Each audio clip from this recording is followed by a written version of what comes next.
kasih, selamat pagi. Berkah dalam dan bagaimana kabarnya? Baik, terima kasih, sehat ya. Pak Dus,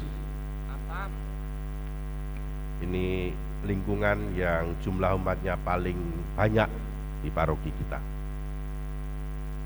Mengetahui lingkungan mana mereka? Santo Yusuf. Oh iya. Baik.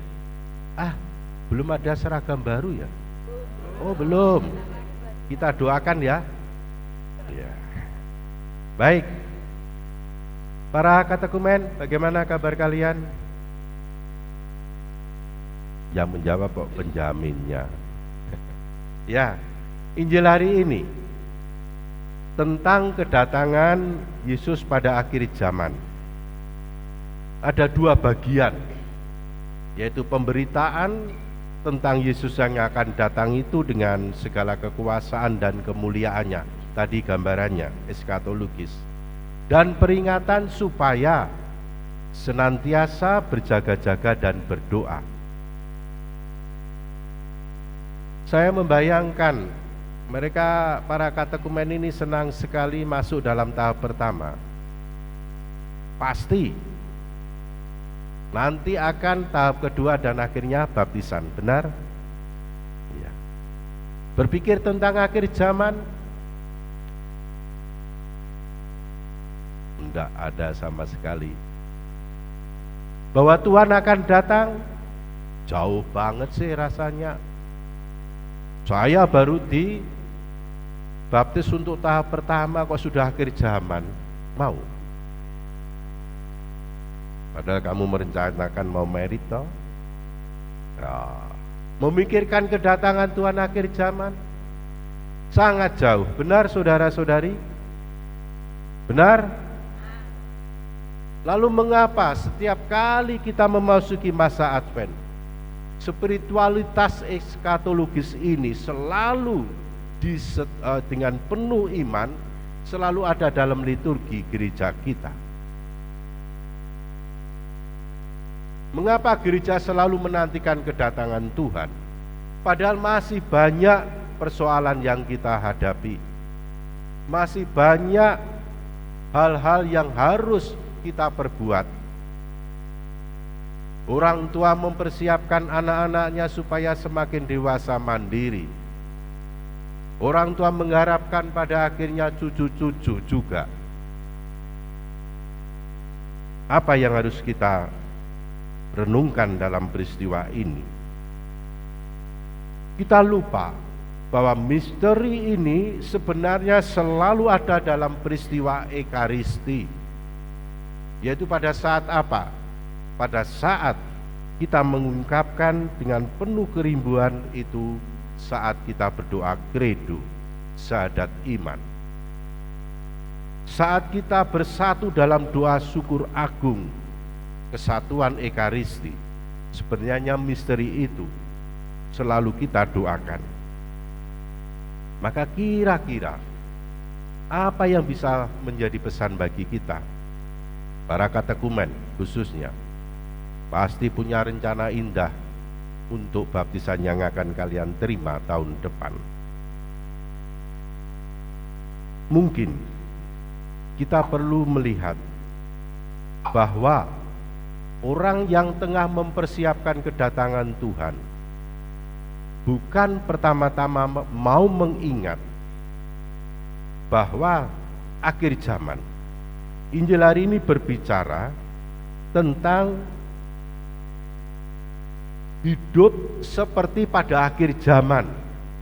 Itu harus bagaimana? Seperti akhir zaman dengan gambaran biblis seperti tadi, kita diminta untuk selalu berjaga-jaga dalam doa. Memang kapan anak manusia akan datang itu dengan kekuasaan dan kemuliaannya tidak diberitahukan. Hari hanya enggak diberitahukan. Kalau kegiatan lomba lingkungan sudah sejak dulu diberitahukan. Nanti jangan lupa Pak Dus, ada vokal grup? Ada. Diberitahukan hari Tuhan datangnya tiba-tiba, bisa seperti jerat yang membuat orang terperangkap.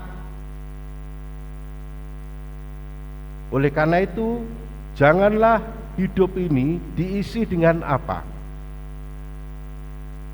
Amsal menceritakan dengan penuh iman. Ketika tidak hidup dalam berjaga-jaga dengan baik, akan masuk dalam perangkap seperti jerat. Kondisi semacam apa yang bisa membuat kita masuk dalam peristiwa seperti itu? Adalah orang yang merasa selalu sudah sangat cukup. Orang yang selalu merasa sangat cukup, dia akan selalu mengisi hidupnya dengan pesta pora. Lalu ekstrimnya adalah orang yang selalu merasa kurang. Maka dia akan mengisi hidupnya dengan penuh rasa khawatir, cemas. Ingat, kalau kita udah merasa cukup, apalagi tanggal muda habis bayaran toh yo. Lihat, kita punya pengalaman seperti itu. Kalau lagi Idul Fitri, dulu saya masa kecil itu selalu ikut minal minul itu ya. Sapu tangan saya itu dulu nggak ada dompet sih saya. Sapu tangan tak iseni duit logam itu, baru ditaleni bundel. Lalu ke alun-alun kan ada apa ini? Ada suasana menjelang Idul Fitri itu kayak ini loh. Apa itu?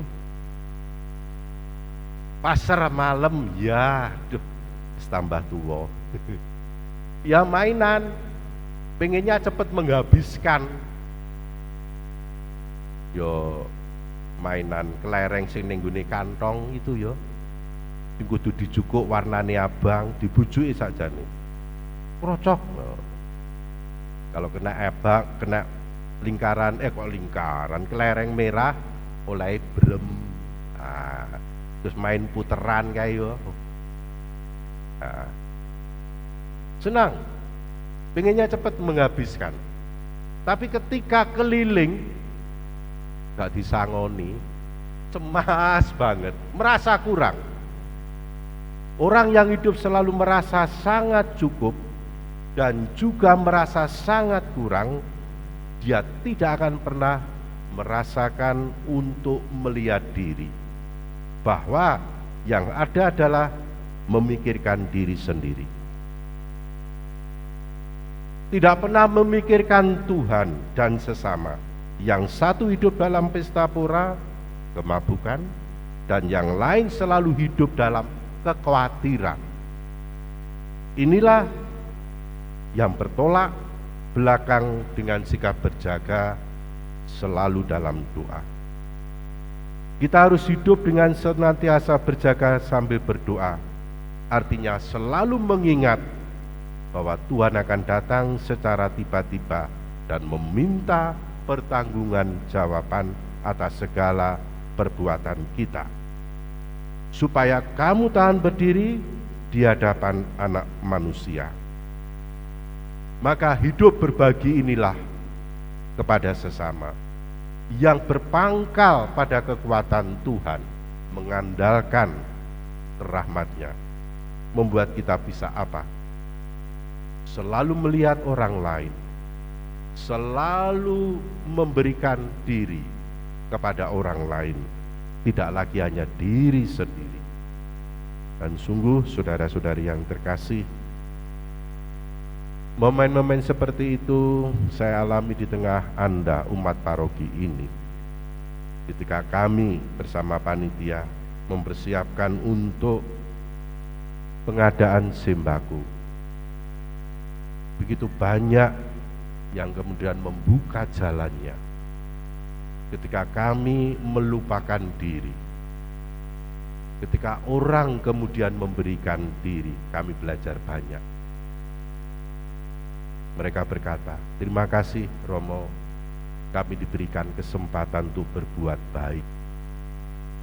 Dan syukur hari ini untuk 200 paket sembako yang kita berikan kepada saudara-saudari kita itu sudah tercukupi.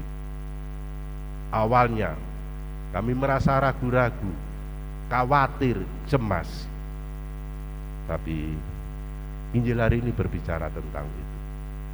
Terima kasih untuk pengalaman-pengalaman iman membuka masa Advent ini. Justru Anda yang ada di dalamnya mengingatkan saya. Berjaga sambil berdoa. Sungguh kita alami seperti momen-momen itu.